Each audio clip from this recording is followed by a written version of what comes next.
everyone. Welcome to the first podcast behind the business. I am so excited to be talking today about what this podcast is going to be talking about, and just bringing this podcast alive. It's been 2-3 years talking about creating a podcast, and I finally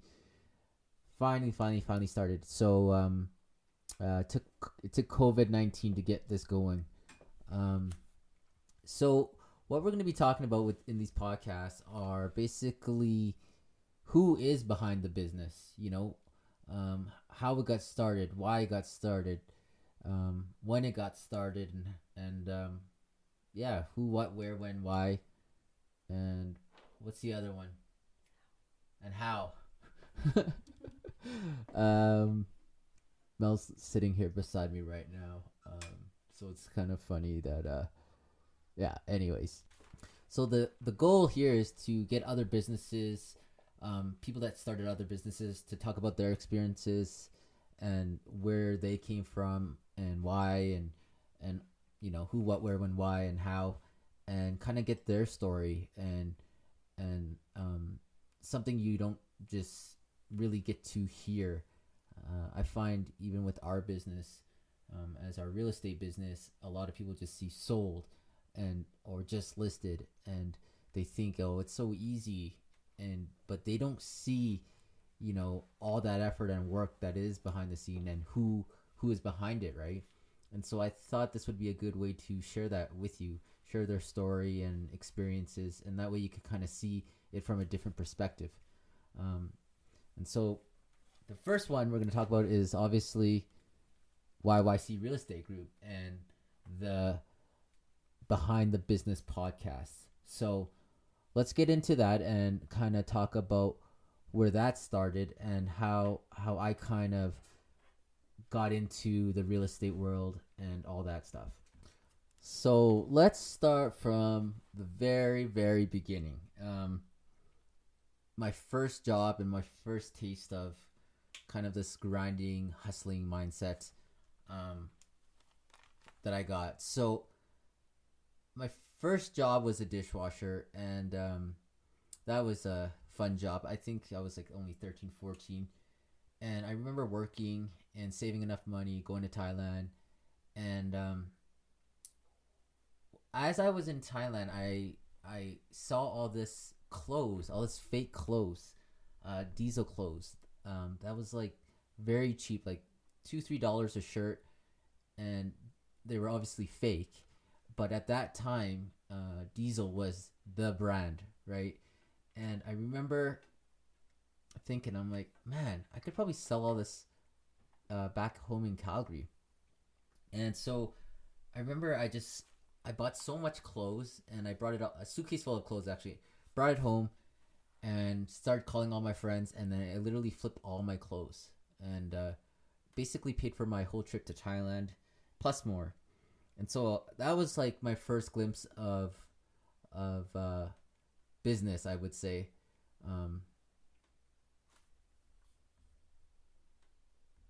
So after that, I had a few other jobs, well, a lot of other jobs, like here and there, Timmy's, I don't know, Superstore.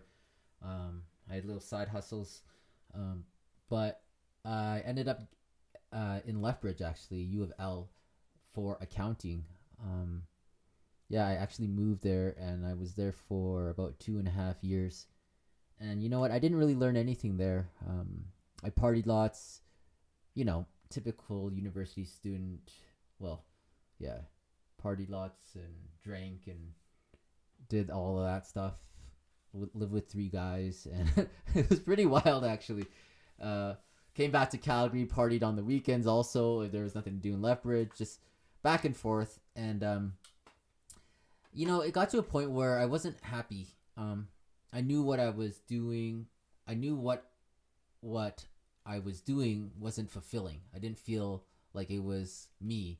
And to be honest, I was there to make my parents happy, right? So I moved back, and I said I was going to finish the accounting back at MRU. And that's when I still went to MRU and was trying to finish school there. So during Mount Royal, I was yeah, it was in my third semester, I think. Yeah, third semester, and man, I was like so not happy with school. Like I hated school, and at that time, I had a good friend that whose mom was a mortgage broker, and at that time, I started getting into self development and seeing what you know, reading books and seeing what I could turn to become happy, and that's where I did turn to a lot of books actually. And at that time, I was reading Rich Dad Poor Dad, um, Think and Grow Rich, um, The 7 Habits of Highly Effective People, lots of good books. And I realized, yeah, school wasn't for me, and so I actually decided to get my mortgage license during during my accounting years. And I remember I finished my like I finished my mortgage license class.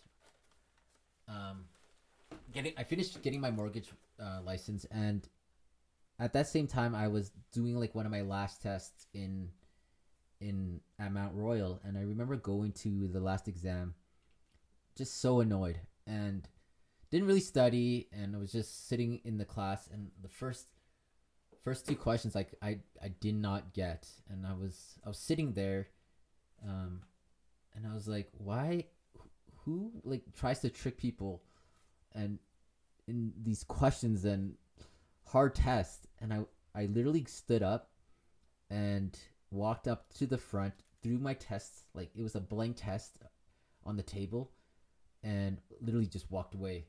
And the teacher said like, hey, are you okay, is everything okay? And I said everything's gonna be fine, don't worry, I'll figure it out. And like I never looked back.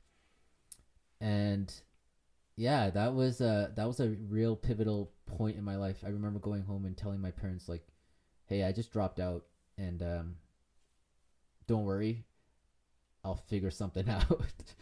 And they weren't too happy about that, but my parents are very understanding, and at the end of the day, they support anything I do, right? So that was a huge shift in my life, and all right. So then I I actually joined up. Well, before I talk about my next business venture, I just want to say like during this time also I was really, and I still am in personal development, like self improvement.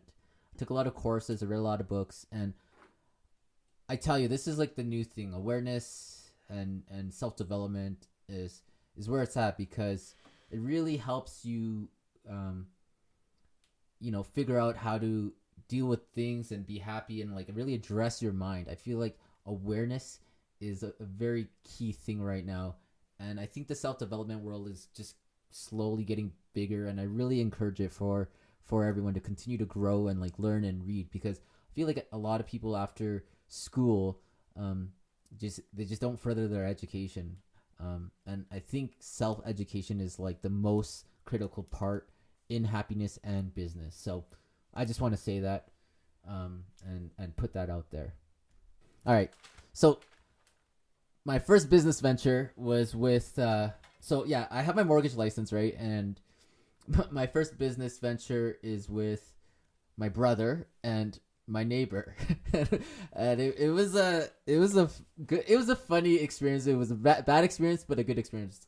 The way I look at it is like every experience that you have teaches you something, and as long as you grow and learn from it, it makes you a better person, makes you learn, and helps you in the future for your next business, right? So anyways, um yeah, so my next business is a detailing shop in Airdrie.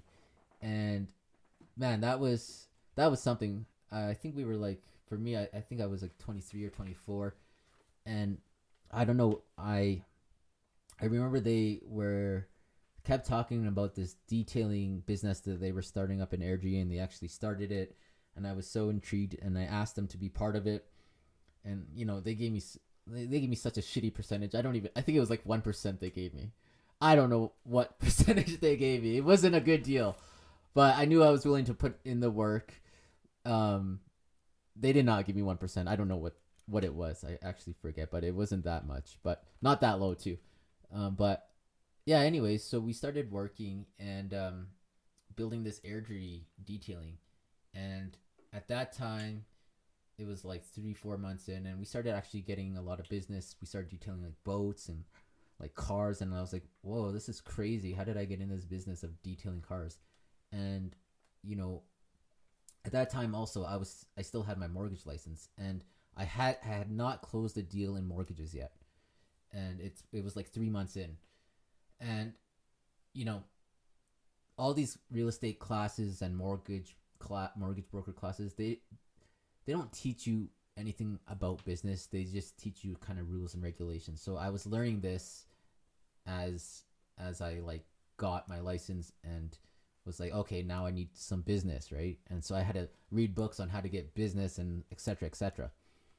But yeah, anyway, so 3 months in, I finally closed the mortgage deal, and I was detailing a car in Airdrie, and I don't know, like it's really hard to work with your brother and a neighbor that you've known for like forever, and I just I knew this wasn't gonna last forever, right? So I remember I got paid on my first deal, and doing mortgages, and it was like $3,000-4,000, and I remember how hard it was to make that much money, $4,000 detailing cars. When you're detailing like $200 a car, think about how many cars you have to detail just to make $4,000, and then you have to split it three-way, right? It's you're doing like hard labor, and you're like in all this chemicals of detailing, and yeah, it didn't make sense to me. So when I got that paycheck, I made a decision at that spot. I was like, I'm quitting this. I'm like, you guys could take this. I'm never detailing a car in my life. And yeah, that's when I went all in with doing mortgages. So fast forward like 3-4 years, still doing mortgages. I'm kind of getting bored of mortgages. I don't like to be. I've realized being a mortgage broker, you're just literally sending paper back and forth, and maybe you see the client once, and I didn't like that. I actually started going out with my clients and their realtor, looking at houses, because I was so excited and like so interested in what they were buying, and I wanted to see it myself, right? And that's when I realized, maybe I should become a realtor. And that's when I made the decision to do that. And I remember I had like 5-6 pre-approvals waiting, and I asked them to wait for me until to look at houses until I got my license, and they did. And I banged out my license in like I think 1 or 2 months, and then just hit the pavement with real estate. And so yeah, I hit the pavement doing real estate and mortgages, and I'm getting into some properties myself, and I'm like, okay, I want to do property management now. I had clients buying investment properties, and they needed a property manager, and then I got my property license, and then I started doing property management. And I remember, I was at Maxwell, and I was like, okay, I want to join up with someone that has good property management experience. And I remember joining up with Equium Group, and I remember it took me like 2 weeks to call this guy, and I basically called him looking for a job, and they were hiring, coincidentally, because I think when I joined with him, they were managing almost 150 properties, I think between like two people. And yeah, it took me like 2 weeks to get a hold of this guy, but eventually we set up a meeting, and then I basically worked for him, managing properties. I just wanted to do it for the experience, and I got a lot of experience. But I mean, that year, I think that was like the craziest year, because I did mortgages, real estate, and property management. And man, that was a crazy year for me. All right, so now I'm doing all three, and I'm like, this is just crazy. I'm gonna drop mortgages because I did not like doing mortgages, and so I was like, why am I doing this? so that was a really hard decision for me to do. Was to drop the mortgage, because I was like, well, I built this, and like, I felt like it wasn't that bad. But at the end of the day, I always want to stick with what I like doing, which was real estate. So yeah, I stuck it out with real estate, and then I left Equium Group because I was just it was managing 150 properties is crazy. I don't, and these are individual units, and it was crazy. But I got what I got. I got what I wanted out of it, and yeah. So now I'm just focused on real estate, and I think a year or two passes by, and I'm like, I want a business. I want something to generate me, like I want a business to generate me money while I'm not doing real estate. And I put it out there for like a year or two, and I just kept saying like a business is gonna come to me. I don't know. I don't know what it is, but it's gonna come to me, and I don't care what it is. But when it comes, and I'm just gonna jump on it, right? And that's what happened with my next business venture. Uh, Man, this next business venture, I just really wanted to be like a silent partner and just to kind of invest in something. And I remember it came so fast. Like, so what happened was I was literally leaving the gym, and I bumped into the owner.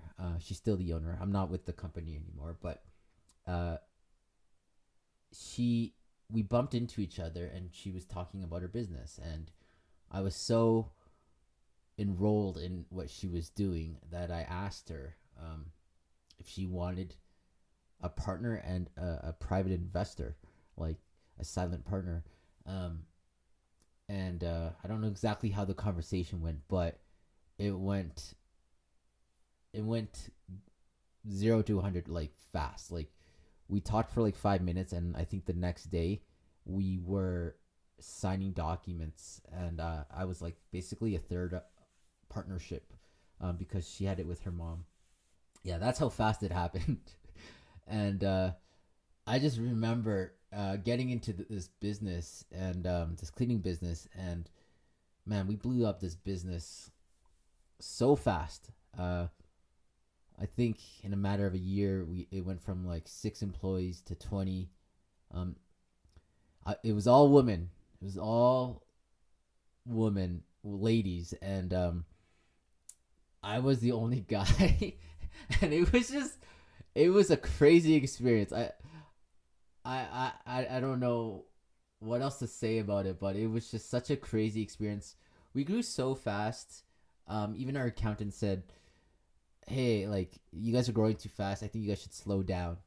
Um, but anyways, that was my next business venture, and during this, as this company was like literally exploding, um, I was in conversation with Dave. Dave's my current business partner, and um, yeah, we were talking, and I was like, I do need a partner right now because I felt like I was just too busy, and me and Dave were talking probably for about 2 years to partner up, and I've known Dave 15, I think almost 15 years, maybe even longer, and I just didn't feel at that time 2 years ago before he asked, like it was a good move because I was leaving Maxwell to join like a smaller brokerage, and yeah, it just didn't feel right at that time. And I think this um, during like when I had the green cleaners, I I was looking for a partner. I knew I needed another partner to help, and yeah, we ended up joining up. I left the greener cleaners because I felt like I built something that I didn't really resonate with, and I realized that was a huge learning thing for me. Which was like,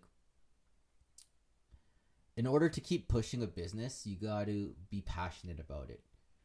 I was passionate about business, and I still am bit like obviously passionate about business, but I wasn't passionate about the cleaning. And you know, I man, I remember, I remember cleaning. I had to go clean some houses, and I was negotiating real estate deals while I was like vacuuming, you know, and I remember I was like, what am I doing? This is crazy. But that's what you do when you own a business. You know, you got to make sure the clients are taken care of. And I've always been like that, and that's why when we got it to a certain point that I felt like that we couldn't handle, um, and like obviously other reasons, lots of reasons. I don't want to go in deep, like too deep into it, but I realized it wasn't for me, and I literally just like walked away from the business also, and that was a huge learning experience for me. That could be a whole episode. I feel of what I learned and what I got, and you know, growing that business literally from like I think they had 2 vans when I joined to 7 when I left, and we had like a commercial space. Oh, it was crazy. Anyways, yeah, so I left the Greener Cleaners, and man, that trod me out for I don't know 3 to 6 months. I was devastated. I mean, I put my heart into that company, and I knew it just wasn't going to work. And after I got over it, I then started putting everything back into YYC Real Estate Group, and it's been about I don't know 2.5 years, and I feel like we're in a really good position right now, and we are growing, and I think we are making the right moves to the next step right now. We'll dive more into that in the next episode, but that's pretty much a wrap right now. I feel I want to leave you at that point, and I hope you guys listen to the next episode because yeah, we're gonna dive more into YYC Real Estate Group and more behind the business with YYC Real Estate Group and Dave. So I hope you guys enjoy the first podcast, and yeah, stay safe out there, guys.